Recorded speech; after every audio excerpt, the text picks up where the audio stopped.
자, 12장에 이렇게 넘어오니까 이제 친구들의 말이 많이 상처가 됐잖아요. 그리고 말이 통하지 않고.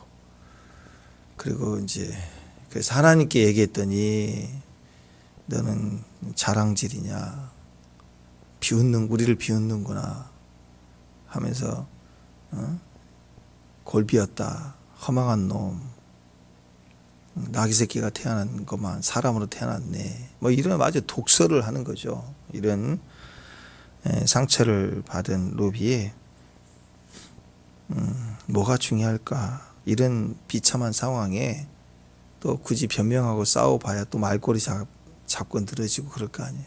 그래서 이 세 친구들을 향해서 자기 자신의 고백이 이제 나오는 거죠. 근데 오늘 이 12장은 참 좋은 자세. 우리가 이 믿음의 자리가 돼야 됩니다. 이제 바닥까지 치고 한계가 올 때 어떤 태도를 가져야 되는가. 이 신앙관이 그때 그 본질적인 그 베이스, 자기 안에 딱 기초가 세워져 있는 그 기초가 그때 나오는 거거든요. 그러니까 오늘 12장에 나와 있는 욥의 자세 자체가 반석처럼 서 있습니다. 그래, 좋다. 내가 확실히 너희들이 보는 그 껍데기로 보면 망했지만 그래, 돈 잃었어, 건강 잃었어, 맞아. 근데 우리 그 말이죠. 내가 재산을 잃었지 신앙을 잃었니? 뭐 그거예요. 이 당당함이 있어야 돼요. 이게 욥의 논리인 거예요.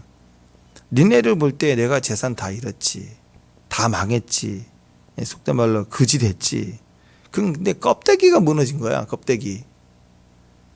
내 속에 있는 신앙까지 잃은 거 아니야. 이런 그 태도로 얘기를 하고 있다는 거죠. 소발의 논리가 뭐였어요? 겉모습이 너의 속의 모습을 보여주는 거 아니냐. 네가 망한 건 네 속이 교만하고 네 속이 자랑질이고 네가 속에서 우리를 비웃는 거고 막 그랬잖아요. 속이 비었다 이거예요. 골빈 놈이다 이거야. 허망하다는 뜻이. 그러니까 미련한 나귀 새끼가 사람으로 태어난 모습이니 네 속이 지금 겉모습 망한 게 그 속이야. 이런 식으로 얘기를 했단 말이에요. 근데 그게 아니라고요. 껍데기가 아니야. 나는 껍데기 아니야. 재산 잃고 자녀 다 죽고 망한 거 보니까 네 속에 뭐가 있냐. 너는 없어. 죄밖에 없는데 그걸 자랑하니. 회개도 안 하니. 의도 행하지 않으니. 이런 얘기예요. 그러니까 겉을 볼 때 겉이 망하는 걸 보니까 네 속이 다 망한 거야. 그렇게 접근하고 얘기를 하는 거죠. 근데 욥은 아니라는 거예요. 당당하게 그 한계 속에 아니구나. 전혀 이 생각이 라인이 아니구나를 알았어요. 처음에는 막 아니다 변명하고 막 이렇게 했는데 나중에 생각해 보니까 이게 라인이 아니네. 전혀 다른 얘기를 하는구나 라는 것을 정확하게 아는 거죠. 그때부터는 우리는 우리의 믿음이 고백되어져 나와야 돼요. 내가 재산을 잃었지 그건 맞아. 내가 신앙 잃은 건 아니잖아. 근데 함부로 왜 그런 식으로 얘기하나 하면서 얘기를 하고 있는 거예요. 이게 건강한 자의식을 가진 사람들의 신앙인들의 모습입니다. 축복합니다. 아프죠. 어렵죠. 고통스럽죠. 또 신앙의 대가를 지불해서 왔기 때문에 더 서운할 수도 있습니다. 근데 그거예요. 그냥 겉사람 이야기. 겉사람도 사람이니까 아픈 거죠. 손해보니까 고통스러운 거죠. 근데 이게 다시 넘어졌을 때는 아프지만 일어섰을 때 털고 일어섰을 때 생각은 다시 속사람으로 단단히 서야 한다는 거예요. 건강한 자의식을 가진 신앙인의 모습. 다시 믿음 반석을 탁 치고. 그렇잖아요. 우리가 기초가 모래가 아니잖아요. 기초가 모래면 계속 꺼져가면서 무너지는 건데 흔들릴 때. 반석이면 다 무너져도 어디서부터 서 있냐. 반석이 딱 서 있는 게 바닥이 반석 딱. 반석에서 요동하지 않는구나. 반석이면 망하지 않는 거예요. 다시 세우면 되는 거예요. 집을. 겉은 세우면 되는 거야. 근데 반석이 아니라 모래였다면 다 무너지고 휩쓸리고 끝나는 거죠. 그래서 우리는 우리 속사람에 대한 분명한 의식이 믿음의 고백이 필요하다라는 것입니다. 우리가 다른 사람의 그 의식을 자꾸 하게 되면 다른 사람의 시선을 의식하고 막 이렇게 살면은 겉이 무너질 때 부끄러워하죠. 창피하기도 합니다. 또 늘 조롱하는 사람들의 말은 그렇잖아. 아이고 그렇게 기도하더니 뭐야 이게. 기도의 결과가 그거냐. 다 겉을 보고 얘기하는 거예요. 우리 속사람 보고 얘기하는 거 맞나요? 겉을 보고 얘기하는 거예요. 뭐 돈을 벌었니, 손해를 투자에 손해를 봤니, 뭐 자식이 이러니, 병이 걸렸느니, 다 그게 뭐예요? 그렇게 기도하더니, 그렇게 하나님 믿더니, 그게 진짜냐? 뭐 어디 갔냐? 니네 하나님은 어디 갔냐? 또 심하면 또 그렇게 망해놓고 기도하고 또 자빠졌냐? 뭐 이런 악한 말을 하는 거예요. 그게 다 어디서 있는 거예요? 속사람 보고 그래요? 아니죠. 겉모습 보고 잠깐 보이는. 그러니까 이런 논리는요, 너무 더우면 니네 하나님 어딨냐 이거고, 또 봄, 여름, 가을, 겨울이에요. 지나가는 시즌이에요. 살아있기 때문에 죽지 않으면 누구든지 고난이 있어요. 믿으면 고난이 없어지는 거 아니에요. 그거 이상한 신학이에요. 성경에 믿으면 고난이 없어지는 거 봤어요? 믿으면 고난이 없어지는 게 아니라 하나님의 은혜를 주셔서 그것을 갖다가 자기 방식, 자기 생각으로 사는 게 아니라 고난, 봄, 여름, 가을, 겨울을 우리는 믿음으로 은혜를 받아서 살아가는 거예요. 그래서 삶의 의미가 있는 거예요. 인생이 성공했을 때 성공한 그것만이 아니잖아요. 인생을 성공한 사람들은 다 돌아보고 그 어려울 때, 고난받을 때 시간들을 다 의미 있게 적용해서 또 자기 인생이 완성을 해 나가자는 거잖아요. 그러니까 우리는 이 마지막 최후 날까지 그냥 시즌이에요. 봄, 여름, 가을, 겨울. 고난, 쓰라림, 이 모든 과정을 믿음으로 지나가는 거고, 은혜를 받아 지나갔을 때 완성해 가는 거라고. 내 노력, 내 신앙으로 가는 게. 그럼 지옥이죠. 근데 하나님이 내게 주신 은혜로 더 은혜를 받고 더 믿음으로 살아가고 더 큰 기회를 주신 하나님을 기대하며 갈 때 완성되어져 가는 거죠. 완성. 그래서 우리의 간증이고 우리의 축복이 되는 것입니다. 나중에 반석 없이 지어지면 훅 부러지면 그냥 무너져 땡이에요. 없어지는 거예요. 그래서 신앙의 삶은 고난이 여전히 있지만 반석 위에 단단히 서서 우리가 지어져 가는 의미가 있다라는 거예요.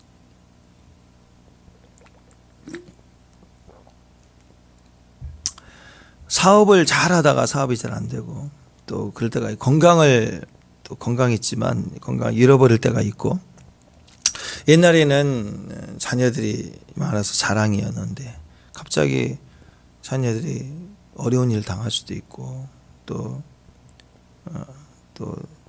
잘못되기도 하고 때로는 이렇게 사고를 당할 수도 있고 세상에 부끄러운 일이 될 수도 있고 그렇지 않습니까?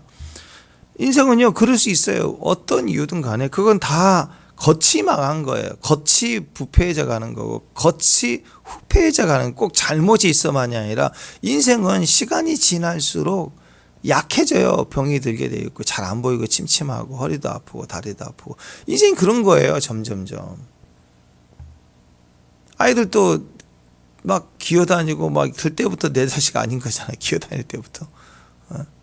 그만해 하지마 부터 시작해서 점점점 말도 안 듣고 그 다음에 결혼하고 장가가면 다 자기 인생 바쁘는 거지 뭐 얼마나 저기 하겠어요. 그러니까 어차피 다 멀어지고 다 하나 남는 건 하나님밖에 없어요. 그런 마음으로 그냥 겉이에요. 지나가는 일이라고. 지나가는 일. 그러니까 내가 하나님을 향한 신앙과 믿음, 소망 그것까지는 절대 잃지 말라는 거예요. 겉은 껍질은 벗겨질수록 오히려 반석과 단단함, 속 사람의 생명은 더 반짝거릴 수밖에 없는 거예요. 더 드러나는 거예요. 드러나는 거.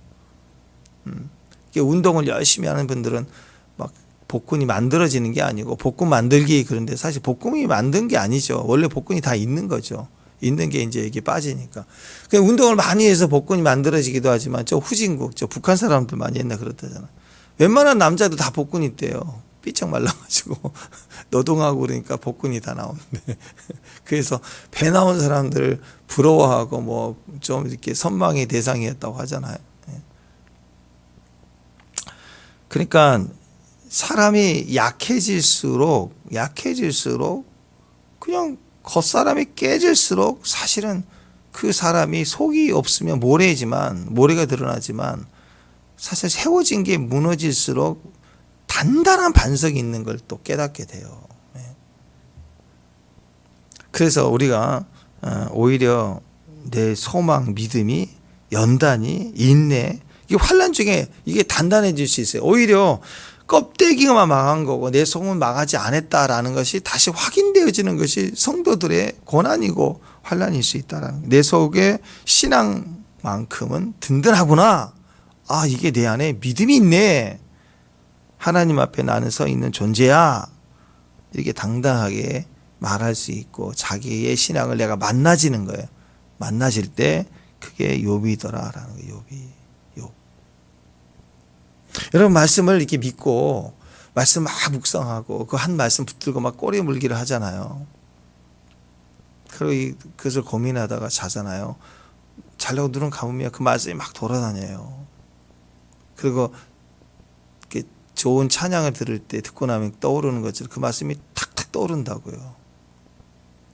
그러니까 내가 힘들고 어려울 때, 힘들다 어렵다 그럴 때 자기 스스로 독백하는 것처럼요, 갑자기 그 말씀이 탁 떠오르고 그 찬양이 탁 떠오르면서요, 내 안에 있는 반석되어 있는 내 안에 단단했던 것들이 올라와요. 내가 쌓아놓으면, 내가 믿음이 분명해진 자리가 있으면 그게 나를 탁 치고 올라온다고요.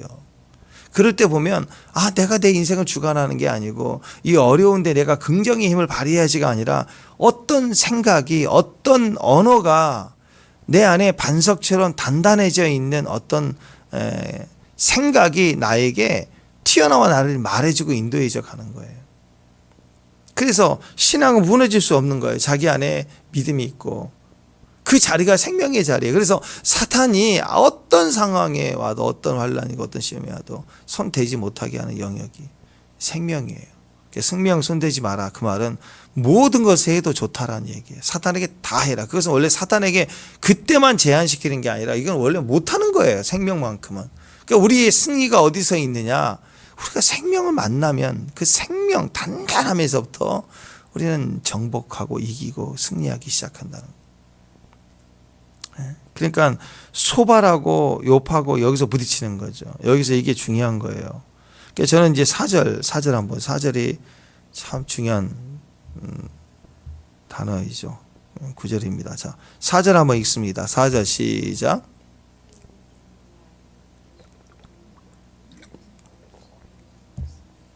의롭고 온전한 자가 조롱거리가 되었구나. 자, 중간에 보시면 하나님께 불러 아래요. 주님께 이제 이 상황에서 주님을 불러요. 주님께 기도해. 하나님께 불러 아래요. 기도했단 말이에요. 기도. 하나님께 기도했어요. 어떻게 기도했느냐? 들으심을 입은 내가. 누가 기도했어요? 자기를 뭐라고 표현해요? 들으심을 입은 내가 하나님께 기도하여. 지금 이 상황을 기도하는데 이 상황이 내가 웃음거리입니다. 조롱거리입니다. 내가 의인입니다. 의인인데 조롱거리게 됐습니다. 이런 표현들을 하나님께 이 소발이 볼 때 얼마나 또 교만하겠어요. 교만하다도 그럴 거 아니에요. 그런데 그렇죠. 이 사도 바울도 내가 이렇게 묶인 거 외에는 나를 본받은 자가 되라. 내가 부득불 자랑하는, 이게 절대 교만이 아니잖아요. 근데 배교자들이나 세상 이방 종교인들 입장에서는 저것도 또 지가 잘났다고 그러네. 그럴 거 아니에요. 그러나 영적인 영역에서 보면 그게 자랑이 아니라 그게 당당함이라. 오히려 바리새인처럼 겉은 뭐 자랑할 수 있는 행위를 했다 할지라도 그게 겸손한 것처럼 기도하러 나와서 또 오가는 거리에 부정한 자가 오면 만나지 않으려고 피하고, 얼마나 거룩하게. 그래서 하나님, 내가 이렇게 거룩함을 감사합니다. 이렇게 기도하는 게 하나님 앞에서 교만하게 말을 안 했지만 그게 교만이었잖아요. 똑같은 거예요. 욥의 이 고백은 자랑입니다. 어떤 자랑이에요? 주의 안에서의 자랑이고 하나님 한 분 앞에 자기가 당당하게 서 있을 수 있는 자아의 고백입니다. 이 고백이 너무 아름다운 거예요. 들으심을 입은 내가. 나는 어떤 사람이에요? 환난 받은, 지금 겉으로 보면 환난 당하고 다 망한 자인데 아무것도 없는 건데 뭐라고 얘기해요? 나는 들으심을 입은 자다. 들으심을 입은 내가 하나님께 구합니다. 하나님, 제 음성을 들어주세요 하고, 들으심을 입은 내가 주여, 들으심을 입은 나, 오늘 저와 여러분이 들으심을 입은 나, 들으심을 입은 사람 임을 분명하게 고백할 수 있기를 바랍니다. 욥의 자기 자신의 정체성이 아주 확고합니다. 나는 들으심을 입은 나다. 들으심을 입은 나. 내가 하나님께 기도하면 하나님께서 내 기도를 들으시는 존재야. 나는 누구냐? 내가 기도하면 하나님 언제든지 내 기도를 들어주시는 존재야. 나는 하나님의 자녀야. 내가 하나님께 불러 아뢰어 내가 기도했다는 거죠. 왜 기도하느냐? 나는 들으심을 입은 나니까. 기도해도 응답이 없고 나를 알아주시긴 할까? 심지어는 하나님이 계시긴 할까? 내가 종교적으로만 믿은 게 아닐까? 이렇게 흔들려 있다. 모래 위에 지은 신앙이라면 하나님의 살아계신 존재 자체가 흔들리는 거 아니에요? 그러면 그것이 흔들리는 사람은 기도하겠어요? 근데 나는 누구예요? 하나님 살아계심을 알고 구원받았음을 알고 내가 말하면 그가 들으시는 걸 아는 나예요. 그러면 컷이 무너진데 그게 뭐가 걱정이에요? 다시 기도하면 되죠. 아멘? 그래 나는 누구예요? 자꾸 컷사람을 보고 참소하고 뭐 기도하고 있냐 뭐하냐 뭐 니네 하나님 어디 갔냐 출장 중이냐 아주 난리칠 때 그게 세상이고 그치죠. 근데 거기다 싸울 게 아니라 하나님께 기도하면 돼요. 왜? 나는 누구니까? 들으심을 입은 나니까. 기도하면 그분이 들어주신 것을 아는 나예요. 자기 이름을 그렇게 분명히 아는 거예요. 한번 생각해 보세요. 한 번도 경험해 보지 않았다고 하지만 감기 걸렸을 때, 또 내가 이렇게 몸이 다쳤을 때, 또는 뭐 이렇게 뭐 폐가 안 좋아졌는데, 그리고 뭐 걷지를 못했는데 기적적으로 기도했더니 나았어요.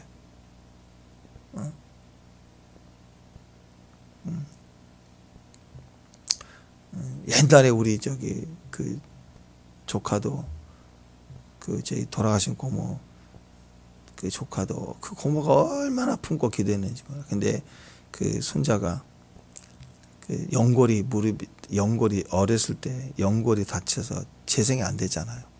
그래서 어렸을 때 다쳐서 큰일 났다고 했는데 기도하고 수술하러 이제 다른 걸 엮여서 하려고 들어갔는데 연골이 딱 다 채워져 있는 거예요. 다. 그러니까 그런 일들이 있잖아요. 기도하고 나서. 삶 속에서 없던 게 생기고 기적적으로 자연적 치유도 그렇지만 어쨌든 자연적 치유도요. 어떤 병이 왔는데도 다 기도하면서 잘 넘어갔다 그러면 이제 무슨 뭐 암이 걸렸다 뭐한다 그래도 걱정이 없잖아요. 왜? 항상 내 경험에 하나님 기도할 때 낫게 해주셨다. 그러면 걱정이 없잖아요. 세상에서 끝났다 뭐 한다 그래도. 축복합니다. 어려울 때 하나님이 돌파해 가시는 경험을 기도를 해 간 사람들은 완성되어져 간다고요. 흔들리지 않는다고요. 다시 붙들고 가면 돼요. 경험이 우리 안에서 그 다음에 반석으로 세워져 가게 된다라는 거예요. 그러니까 이 바울의 이 담대함도 마찬가지 아니었어요. 구하는 자의 담대함이에요. 왜 기도하느냐? 내가 구하면 들으신 걸 알기 때문에.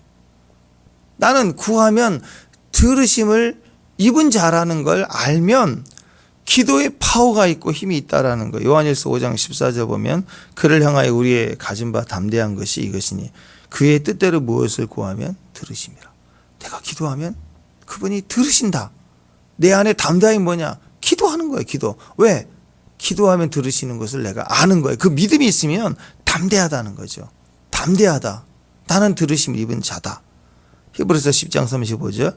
그러므로 너의 담대함을 버리지 말라. 이것이 큰 상을 얻게 하느니라. 어떤 상황에서도 겉사람이 아니에요. 속사람에 대한 분명한 자아 정체성. 어떤 상황에도 나는 누구냐? 나는 기도하면 하나님 들어주시는 사람이야. 나는 들으심을 입은 나야. 이게 분명한 자리에 있다라면 그게 우리 안에 승리가 되는 거예요. 마지막 끝날까지 가더라도 뭐 환난을 당하지 않더라도 나이 들수록 약해지잖아요. 없어지잖아요. 다. 그렇죠? 두려워하지 말라라는 거죠. 담대함을 잃지 말라는 거예요. 마지막 때가 될수록. 사무엘의 기도 아니겠습니까? 사무엘은 어떤 사람이었어요? 들으심을 입은 사람이었어요. 사무엘상 3장 19절에 보면 사무엘상 3장 19절에 보면 사무엘이 자라매 여호와께서 그와 함께 계셔서 자 사무엘이 자라갈 때마다 하나님의 임재가 있었어요. 그럴 때 그의 말이 하나도 땅에 떨어지지 않게 하셨다. 굉장한 이야기죠. 말한즉 되게 하신 거예요. 아담이 그랬죠. 말한즉 그 이름이 되게 하셨어요. 하나님이 말한즉 빛이 있으라. 빛이 있는 거예요. 아담도 하나님의 창조를 입었을 때 말한즉 말로 에덴 동산을 다스렸어요. 그가 판단하니까 언어가 틀려지죠. 무너지고 망하게 된 거예요. 마지막 아담으로 오신 예수님은 또 말한즉 되어 잠잠할지어다. 폭풍이 물이 변하여 이 세상의 모든 질병도 떠나갈지어다. 떠나가잖아요. 그러니까 사무엘이 그랬다는 거예요. 그의 말이 하나도 땅에 떨어지지 않게 한다. 그냥 응답이 된 거예요. 하늘로 올라가 버린 거예요. 자, 이런 사람들의 특징은 뭐예요? 그래, 나는 네 말대로 망했어. 뭐가 망했어요? 껍질이 망한 거예요. 껍질. 그러나 하나님 내 기도를 들으시는 분이야. 나는 들으심을 입은 자야. 나는 기도가 있어. 나에겐 기도가 있지. 이게 오늘 우리가 찾아야 될 정체성이라. 애굽왕 바로를 보세요. 또 바로와 모세를 보세요. 바로는 모든 걸 다 가지고 있었어요. 그러나 하나님을 외면해요. 그게 교만이라고 그러면. 바로 왕은 모든 권세, 돈, 또 모든 걸 다 가지고 있잖아요. 그런데 하나님이 듣지 않는 바로예요. 하나님 말씀을 외면하니까 하나님도 그 바로의 말을 듣지 않아요. 이게 뭐가 부를 수 있어요? 그냥 훅 불면 무너질 거라고요. 어떤 집이 지어지는데 막 기둥을 갖다가 엄청 콘크리트로 막 크게 하고 대리석을 받고 막 뭐 수입산을 가져다가 막 박아서 막 아름답게 하고 막 계속 올라간대. 이게 막 10층, 20층 올라간대. 근데 문제는 거기가 맨날 산사태 나는 비탈길이고 기초도 없이 그냥 얹어 세우는 집이라면 그건 언젠가 무너지는 게 아니라 그건 해서는 안 되는 거잖아요. 불안한 거잖아요. 그거. 올릴수록 불안한 거예요. 현재 화려한 거 아무 의미 없어요. 하나님이 없다니까요. 하나님이 들리지도 않고 하나님께 기도도 하지 못하고 하나님이 아예 없는데 인생의 성공을 계속해 가는 거 그건 그렇게 해서는 안 되는 거예요. 그래도 해서 되는 게 아니라 망하는 정도가 아니라 그렇게 하면 안 되는 거라고요. 그게 바로의 모습이었다. 근데 모세는 아무것도 없어요. 신분이 노예였고 당장 내일은 소망이 없는 이스라엘 백성들이에요. 근데 그들에게 모세가 나타났어요. 아무것도 노인 한 사람. 지팡이 하나 들고 나귀 하나 타고. 그리고 바로 앞에 섰어요. 1대1로 딱 섰을 때 얼마나 허접하고 초라해요. 그러나 그에게는 하나님이 들으시는 종이에요. 모세는 내 종 모세, 하나님이 종이라고 하시는 사람이었어요. 내 종 모세. 그러면 다르죠. 오늘 욥이 그걸 분명히 경험을 하고 있더라는 거예요. 나는 껍데기로 막아있다. 이건 객관적인 거야. 그러나 나는 지금 하나님 앞에 기도하면 그분이 나를 들으신다. 나에게는 기도가 있다. 나는 하나님 응답을 받은 나야. 이게 아주 분명한 정체성을 가지고 있어요. 이게 자의식입니다. 내 속은 안 망했다. 하나님 임재의 소속감이에요. 속된 말로 내가 돈이 없지 가오가 없냐? 뭐 그러잖아요. 영화 같은 데 보면 내가 돈이 없지 가오가 없나? 이 신앙적 자존심이 있어야 돼. 믿는 사람들에게는 아무리 환란이 오고 세상이 조롱하고 이랬다 저랬다 얘기해도 내 신앙의 자존심은 분명히 있어야 돼요. 내가 돈이 없지 가오가 없냐. 믿음이 있다. 이게 욥기하고 비슷한 고백이 로마서의 바울의 고백 아니에요. 로마서 내용 자체가 그러잖아요. 껍데기가 어려움을 당해서 핍박당하고 무너지고 그러나 내 속에는 신앙, 하나님에 대한 사랑, 이건 끊어질 수가 없다. 아멘. 네. 로마서 8장 33절 롬8 복음 중에 복음이라는 로마서 또 8장 거기 보면 1절부터 시작이 쭉 나오지만 마지막 절 33절 34절 누가 능히 하나님이 택하신 자를 고발하리요 의롭다 하신 이는 하나님이시니 누가 정죄하리로 죽으실 뿐 아니라 다시 살아나신 이는 그리스도시니 그는 하나님 우편에 계신 자의 우리를 위하여 간구하시는 자라. 기가 막히죠. 똑같이 연결되죠. 누가 나를 누가 정죄할 수 있느냐? 난 껍데기로 말하지 마라. 나는 말할 수 있는 건 말씀이야. 하나님이야. 나는 하나님으로 말하는 사람이야. 나는 껍질로 말하지 않아. 그러니까 신앙을 가진 사람들이 자꾸 세상 사람들이 껍질 가지고 얘기할 때 나도 껍질 가지고 대답하는 게 아니에요. 우리는 속사람을 가지고 얘기하는 사람입니다. 우리가 끝까지 하나님을 말하는 사람, 그 말은 뭐예요? 하나님을 말한다. 기도죠. 우리는 끝까지 기도하는 사람이라는 거예요. 그분이 지금 우리를 위해서 간구하는 분이시기 때문에. 아멘. 그래서 오늘 마지막 절에 그랬잖아요. 우리를 위하여 간구하시는 자다. 로마서 8장 34절. 그는 하나님 우편에 계신 자요. 우리를 위하여 간구하시는 자다. 왜 기도해야 되죠? 예. 우리가 기도 세게 해야 되는 그런 상황이 아니에요. 그게 아니라 우리만의 기도가 아니라 그분의 기도가 먼저 있기 때문에, 그분의 기도가 베이스가 있기 때문에 우리가 그분의 기도와 만나지는 거예요. 그래서 우리가 기도하면 응답이 있는 거예요. 우리 기도가 세고 우리가 말하면 다 되는 게 아니라 내 뜻대로 다 된다. 그럼 내가 하나님이죠 뭐. 그게 아니라 그분이 우리의 보증이 돼서 우리를 위해서 간구해 주심이 있기 때문에 우리는 그 자리에 가기만 하면 되는 거예요. 그래서 우리가 기도가 때로는 그냥 주여 하고만 봐도 굳이 무슨 말할 필요 없어.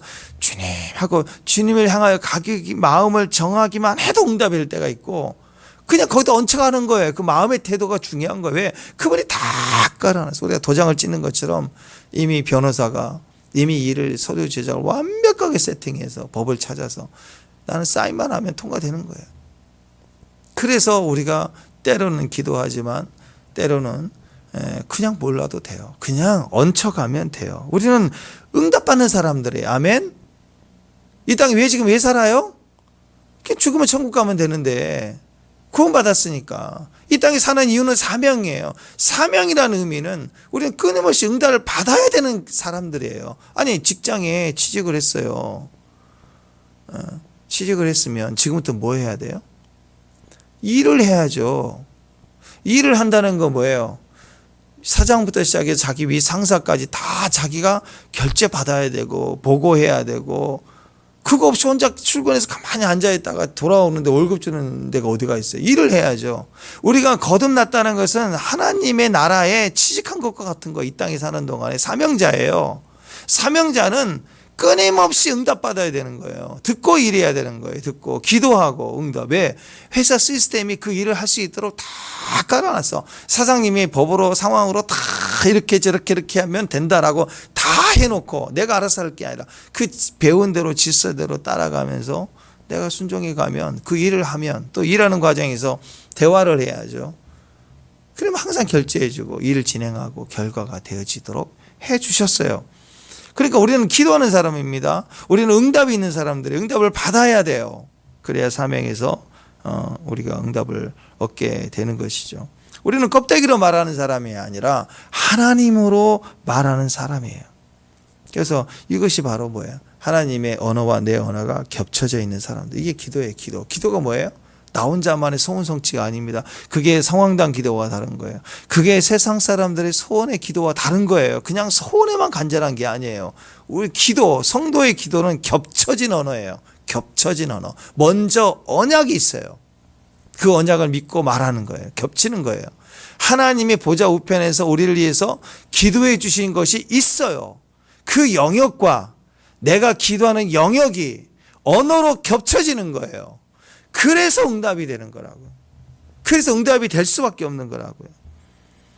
주님이 우리를 위해서 간구해 주시는 영역, 우리가 기도하는 영역이 겹쳐지면 그 약속의 말씀으로 붙들린 영역에 속한 그 사람은 어떤 상황이 와도 하나님의 사랑에서 끊어질 수가 없어요. 그 약속 안에서 보호가 되고 지켜지고 성취되는 거예요. 그래서 로마서 8장 38절 39절 보면 내가 확신하노니 오늘 욥의 고백과 같아요. 사망이나 생명이나 천사들이나 권세자들이나 현재일이나 장래일이나 능력이나 높음이나 깊음이나 어떤 다른 피조물이라도 나를 우리 주 예수 그리스도 안에 있는 하나님의 사랑에서 끊을 수 없다. 이것을 욥이 오늘 뭐라고 얘기해요? 나는 들으신 분 나다. 하나님이 나를 위해서 기도하고 계시다. 나는 언어가 겹쳐진 영역에 속했다. 내 언어는 함께 붙여 있다. 이게 분명하게 자기 안에 서 있는 모습이다라는 것입니다. 욥이 이 얘기를 하고 있는 거예요. 내가 껍데기가 망한 거지 속이 망한 거 아니야. 내 안에 생명은 살아있어. 이 사랑에서 이 생명에서 나를 끌을 자가 없다. 이게 선포예요. 우리가 하나님의 자녀이죠. 당연히 이 고백이 있어야 됩니다. 하나님 이걸 원하시는 거예요. 지금 분명히 예수님을 믿는데 조금만 힘들면 그냥 누가 껍질하면 쓰러지면 껍질만 말하면 쓰러지는 거예요. 그냥 아니 누가 말하지 않아도 자기 스스로가 껍질만 뭐 시험에 떨어지든지 일이 잘 안 되든지 오늘까지 계약이 안 된다든지 뭐 이런 일만 터지면 껍질에 속한 것만 오면 그냥 온갖 감정 다 쏟아내고 사람들 앞에 비굴해지고 막 잠수 타고 사명당하고 사라졌다 안 나타나고 마음 심란해지고 주변 사람들까지 불편하게 만들고 그러지 말라는 거예요. 그 겉사람이에요. 신앙인이 아니에요. 환난이다 싶어도 사실 욥과 같은 이렇게 한꺼번에 당한 환난이 어디가 있을까요? 환난이다 싶어도 오늘 이렇게 욥처럼 단순하게 나가야 돼요. 그래 마귀야. 그래 네 말대로 나 망했어. 내 자녀도 죽었고 재산 다 잃었고 내 몸 병들었어. 나 돈 하나도 없어. 이것도 내가 설명이 잘 안 돼. 이해도 잘 안 돼. 나 잘 모르겠어. 근데 뭐가 중요한지를 아니? 하면서 얘기하는 거예요. 마귀는 이유를 찾잖아요. 마귀는 막 설명을 하는 거예요. 왜 하나님이 그러냐는 거죠. 아니에요. 마귀는 이유를 찾지만 하나님은 믿음을 찾아요. 마귀는 정의, 공의, 차별 왜 이러냐고 부르짖지만 선악과로 가지만 하나님은 그냥 묻지도 않고 따지지 않고 은혜를 주어서 구원을 시켜요. 우리가 받은 은혜가 뭐 설명이 되나요? 왜 그 하나님을 아들을 보내주셔서 우리를 대속해서 나를 알지도 못하는 2000년 전에 이미 나를 위한 사랑이 되셨을까? 이거 누가 설명할 수 있냐고요. 모든 은혜는 설명이 안 되는 거예요. 왜 날 사랑하는가? 너는 돈이 많아서. 그러면 그건 가짜 사랑이지 안 그래요? 사랑하는데 이유가 있나요? 은혜지. 다 사랑은 사랑이에요. 측량할 수 없는 거예요. 그러니까 마귀에게 마귀야 나 다 망했어. 병들었고 돈도 없고 설명도 안 되고 난 그것에 대한 이유도 잘 모르는 거 분명히 잘 몰라요. 우리가 모르니까 은혜인데 어떻게 알아? 주신 것도 잘 몰라. 그러면 회복되고 치유되고 세워지는 것도 몰라. 우리는 몰라. 갈 필요 없어요. 그냥 은혜가 있으면 되는 거예요. 그러니까 마귀한테 얘기하는 거예요. 근데 중요한 게 뭔지는 아냐? 난 이유도 몰라. 믿음이 있으면 돼. 나 이유 필요 없어. 설명 필요 없어. 나는 믿으면 되니까. 나에게는 은혜가 있어. 나에게는 믿음이 있어. 하고 믿음으로 가는 거예요. 믿음으로.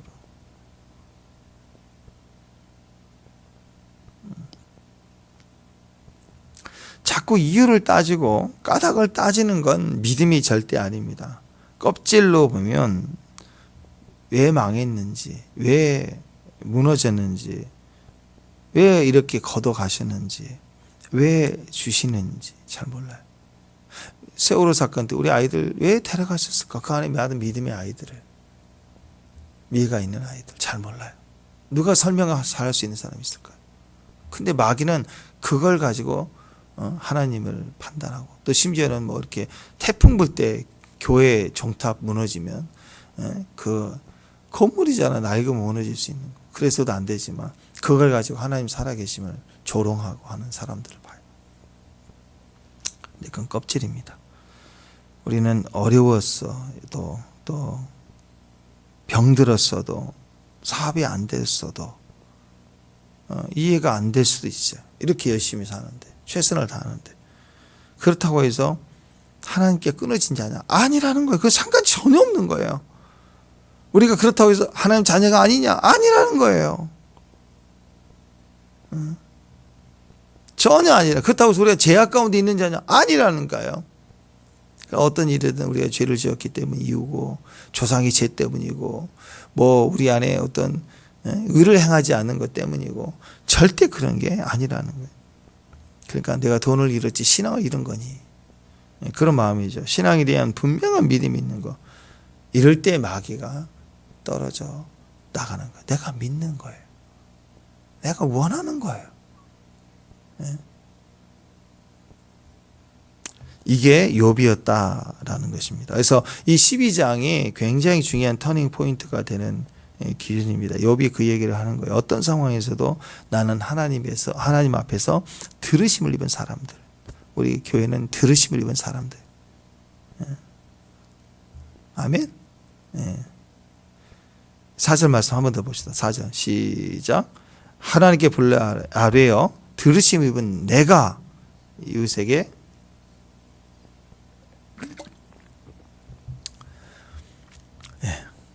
그러니까 이웃에게 웃음거리가 되고 의롭고 온전한 자가 조롱거리가 되었다. 이것만 얘기하면 나는 진짜 억울하다. 나는 좀 억울하다. 이런 일도 있구나. 이렇게 보이지만 앞부분을 딱 강조를 하고 보니까 그럴 수도 있지. 근데 나는 하나님께 들으심 입은 자다. 근데 뭐 이런 일이 있지. 그래, 그럴 수도 있지. 이렇게 여유 있게 넘어가는 거예요. 전혀 상황의 뉘앙스가 다르다라는 거예요. 하나님께 불례하래. 하나님을 들으심을 입은 나에게는 들으심 입은 나라는 말은 반드시 응답이 있다. 그러니까 겉으로만 보고 웃음거리가 되고 조롱거리가 된 나는 이제 응답이 있다라는 것을 확신하는 거예요. 비록 고난을 당하고 환난을 당했다 할지라도 그리스도 안에 있는 나는 여전히 변함없는 하나님의 백성이다. 하나님의 자녀다. 이 확신이 있다라는 것입니다. 신약에 오면 고린도후서 4장 16절에도 사도 바울이 이렇게 얘기를 합니다. 그러므로 우리가 낙심하지 아니하노니 우리의 겉사람은 낡아지나 우리 속사람은 날로 새로워지는도다. 우리가 잠시 받은 환난에 경한 것이 지극히 크고 영원한 영광에 중한 것을 우리가 이루게 함이니 우리가 주목하는 것은 보이는 것이 아니요 보이지 않는 것이니 보이는 것은 잠깐이요 보이지 않는 것은 영원함이라. 겉사람은 후패해요. 낡아져요. 그러나 속사람은 날로 새롭대요. 할렐루야. 신앙인은 말하는 것보다가 달라요. 뭘 얘기해요? 뭘 말하는 거예요? 언약을 말하는 거죠. 겉사람과 속사람을 연결시키는 것은 연결시키는 이 세상의 논리를 끊어내는 게 바로 언약입니다. 하나님 말씀이 세상과 연결된, 감정과 연결된 그것을 내 삶에 끌어들이려고 하는 게 언어거든요. 언어. 세상의 그 악한 것과 내 삶에 이렇게 암세포가 들어오는 것처럼 이렇게 연결하는 것이 겉사람을 걸고 시비 걸려서 딱 거기에 홀솔타이가 되면 감정이 탁 상하고 맞아 하고 속상해 시험 들잖아요. 그게 세상과 연결돼 갖고 거기서 이제 세상이 들어오기 시작하는 거예요. 근데 이 언어를 끊어버리는 게 분명한 믿음의 언어가 내 안에 서 있을 때 우리는 이 세상이 들어오는 라인이 끊어지는 것입니다. 여러분도 겉사람이 늙어가면 겉사람이 늙어갈수록 속사람도 늙어가나요? 겉사람이 팔이 하나 부러졌어요. 그럼 여러분 속사람도 팔이 부러지나요? 그럴 수 없죠. 겉사람은 겉사람이고 속사람은 속사람이에요. 겉사람의 특징은 세상은 계속 소멸 낡아져요. 이 새 물건 하나 사도 물건 하나 새 거 살 때만 새 거지 그거 비닐봉다리 뜯을 때부터 포장지 뜯을 때부터 낡아지기 시작. 한 1년 쓰면 닳아져요. 2년 3년 쓰면 닳아진다고 점점. 근데 속사람은 끝이 없어. 영혼이에요. 끝없이 성장해 가는 거예요. 그래서 지금 내가 신앙 많이 까먹고 어려운 것 같아도 예전에 잘한 신앙만큼은 남아있는 영혼이 계속 자라기 시작하는 거니까. 앞으로 더 잘하면 되는 거예요. 더 빨리 잘하면 되고. 축복합니다. 나이 들어도 그것은 나이 들었다 그런 것은 겉사람이 변하죠. 그러니까 어떻게 해야 돼요? 그래서 어쩌란 말이에요. 나이 들면 힘 없어져. 나이 들면 돈도 없어지고 나이 들면 몸도 약해지고 당연한 거예요. 근데 어쩌란 말이에요. 우리 속사람은 우리 하나님의 나라는 우리 겉과 아무 상관이 없어요. 하나님이 우리 인생을 볼 때 우리에게 어린 것도 주죠. 어림. 씨앗도 주시고 젊음도 주시고 그리고 시간 들면 장년도 주시고 노년도 주시는 거예요. 인생 가운데 하나님이 주시는 거예요. 그냥 이거 흘러가는 거라고. 이건 겉사람이 이 생태계 안에 있는 거예요. 그냥 그렇게 가는 거예요. 세월을 주시는 거예요. 온 피조 세상이 다 생태계예요. 생태계. 지극히 자연 현상이고 하나님이 주시는 거예요. 때로는 병이 들기도 하고 또 사고 나기도 하고 안타깝지만 일찍 죽기도 하고 그게 우리 영하고는 아무 상관이 없어요.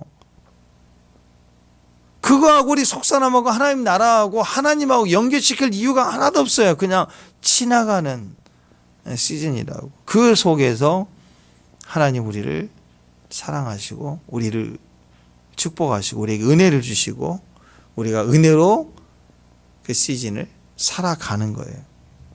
동물의 왕국 같은 데 보면 동물의 왕국 같은 가엾지만 막 어린 노루가 사자에게 잡혀. 안타깝잖아. 탁 잡히면 목이 탁 끝까지 물고 늘어지면 저 사자처럼 아유 저 어린 걸 아우 너무 안타까워. 근데 동물도 죽어가면서 하나님 원망하잖아요. 하나님 나 어떻게 해서 밥이 됩니까? 이 어린 노루가 죽으면서 하나님 원망하지 않아요. 하나님 사랑을 의심하지 않아요. 그런데 왜 인간만 그러냐는 거예요. 인간. 하나님 믿지도 않은 사람들이, 하나님 믿는 사람도 그렇지만 하나님 믿지도 않은 사람들이 조금만 힘들어지면 하나님 사랑을 막 의심하고 판단하고 등지고 잠수 타고 서운하고 왜 그래? 왜? 이 인간만 그러냐는 거예요. 우리 그 사람 날마다 시간이 지날수록 늙어가고 병들고 낡아지지만 그거와 상관없이 우리의 속사람은 날마다 더 싱싱해지고 강해지고 잘하고 성숙해지고 새로워진다는 거예요. 욥도 그랬다는 거예요. 고난이고 환난이지만 고난을 극복해낸 이야기가 아닙니다. 욥을 그렇게 보면 안 돼요. 욥기는 고난은 당했지만 이렇게 엄청난 고난을 당했지만 이겨냈다. 그 얘기가 아니에요. 18극이 아니라고요. 욥은 고난 이후에 새로워졌다라는 거예요. 메시지가. 다 어려운데 극복했다. 신앙으로 극복했다. 40일 작전에서 극복했다. 그 얘기가 아니라니까요. 간증하는 사람들 그가 얼마나 고통스러웠는지 근데 어떻게 기도해서 이겼는지 그런 메시지가 뭐예요? 나도 고난 당할 때 기도하면 이긴다. 이렇게 단순하게 가면 안 된다니까요. 그 간증하는 분이 이전에 그 사람과 이후에 그 사람이 다르더라. 그게 하나님의 고난을 준 메시지예요. 욥은요 다시 옛날에 힘든 거 다시 회복된 거 아니라고요. 어떤 바보 같은 사람들은 우리가 예수 믿으면 주권 회복이래. 다시 창세기 아담이 타락 이전의 상태로 돌아간다고 얘기해요. 아니에요. 새 사람이에요. 새 사람. 새로운 피조물이라고요. 다시 회복이 아니라니까요. 우리가 혹시 어려움 당하고 고난 당한 자리로 돌아갈 수 없어요. 다시 이전에 회복을 해요. 어떤 사람들은 몇 년 전에 돌아갔으면 아니라니까요. 그럴 수가 없다니까. 흘러갔어요. 어떻게? 새로워지는 거예요. 새로워지는 거예요. 회복이 아니라 새로워지는 거예요. 하나님의 나라는 어떤 고난과도 상관없이 날마다 새로워지는 거예요. 그래서 이전과 이후가 달라지는 거죠. 우리 속사람은 날로 새로워집니다. 어떻게? 응답을 받으니까. 그래서 그 과정을 해석하고 이해하려는 것은 과거의 어떤 시점에 기준을 두기 때문에 왜 이런 일이 일어났을까? 그래 내가 안 망했어야 되는데 내가 다시 건강해져야 되는데 이렇게 회복하는 과정이 아니라니까. 이유를 묻지 말고 상황을 묻지 말고 지금 은혜가 필요한 거예요. 그 은혜가 필요해서 은혜로 말미암아 다시 회복하면 옛날의 자리가 아니라니까요. 달라진 나예요. 새로워지는 나라고요. 모든 것이 새로워집니다. 근데 껍데기 가지고 흔들리지 마십시오. 껍데기 가지고 흔들리는 것은 목숨까지예요. 그러나 우리 생명, 영생, 믿음, 지금도 살아계신 하나님 우리를 향하여 기도하시는 그 기도, 그 기도의 영역 건들 수가 없어요. 그러니까 믿습니다. 아멘 하는 그 신뢰와 기도가 얹혀지기만 하면, 언어가 겹쳐지기만 하면 되는 거예요. 거기서 은혜가 일어나고 새로운 생각해 본 적이 없는 새로운 일들을 창조해 가시면서 하나님 나를 새롭게 하시는 거예요. 옛날로 돌아가게 해주세요. 그런 바보 같은 기도를 하는 게 아니고 이게 왜 일어나는지 이해시켜 달라고 해요. 이렇게 과거로 가지 말고 겉사람에 붙들려서 겉사람 상황만 벗어나지 못하는 기도만 맴도는 기도를 하지 말고 겉사람은 끝난 거예요. 돈 잃었으니까 끝난 거예요. 병 들었으니까 끝난 거라고요. 그러나 지금 필요한 건 설명이 아니라 믿음이 필요하고 은혜가 필요해서 병이 낫고 간증하고 더 큰 것을 위해서 사명을 위해서 나갈 수 있도록 하나님이 우리에게 주신 축복의 영역으로 들어가기 위해서 기도가 필요하고 언어의 겹침이 필요하고, 그래서 오늘 욥이 무서운 고백을 하지 않습니까? 오늘 그 고백이 저와 여러분에게 있기를 바랍니다. 4절입니다. 들으심이 나다. 나는 작정됐다. 내가 무엇을 구하든 들으신다. 아멘.